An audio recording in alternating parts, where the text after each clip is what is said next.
সেদিন জেঠু মাছের মোটা মোটা পেটি এনেছে দেখে ভাবলাম একটা রেসিপি বানিয়ে নেওয়া যাক।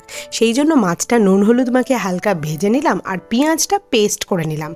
আর বানিয়ে নিলাম অন্য একটা পেস্ট, চারমগজ, কাজু বাদাম আর পোস্ত, কাঁচা লঙ্কা, দই দিয়ে ভালো করে পেস্ট করে কড়াইতে সর্ষের তেল দিয়ে গোটা গরম মশলা, তেজপাতা ফোড়ন দিয়ে পেঁয়াজটা ভালো করে ভেজে নিতে হবে আর দিয়ে দিতে হবে আদা রসুন বাটা।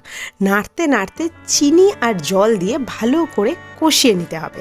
আর তারপরেই ওই যে চারমগজ, কাজু বাদাম, পোস্ত আর দইয়ের পেস্টটা দিয়ে ভালো করে ততক্ষণ অবধি নাড়তে হবে যতক্ষণটা পোস্তটা ভাজা ভাজা হচ্ছে। তারপরে আবার জল দিয়ে নাড়তে নাড়তে ধনে জিরে গুঁড়ো দিয়ে ভালো করে মিশিয়ে স্বাদ মতো নুন দিয়ে দিতে হবে জল। আর ফুটে গেলেই মাছগুলো এক এক করে ছেড়ে দিতে হবে। বেশিক্ষণ না, ঠিক 15 থেকে 20 মিনিট ভালো করে ফুটে গেলেই এই কেওড়ার জলটা দিতে হবে, যাতে বিয়েবাড়ির মতো একটা গন্ধ আসে। খেতে কিন্তু বেশ ভালোই হয়েছিল। তোমরা জানিও কেমন লাগলো ভিডিওটা।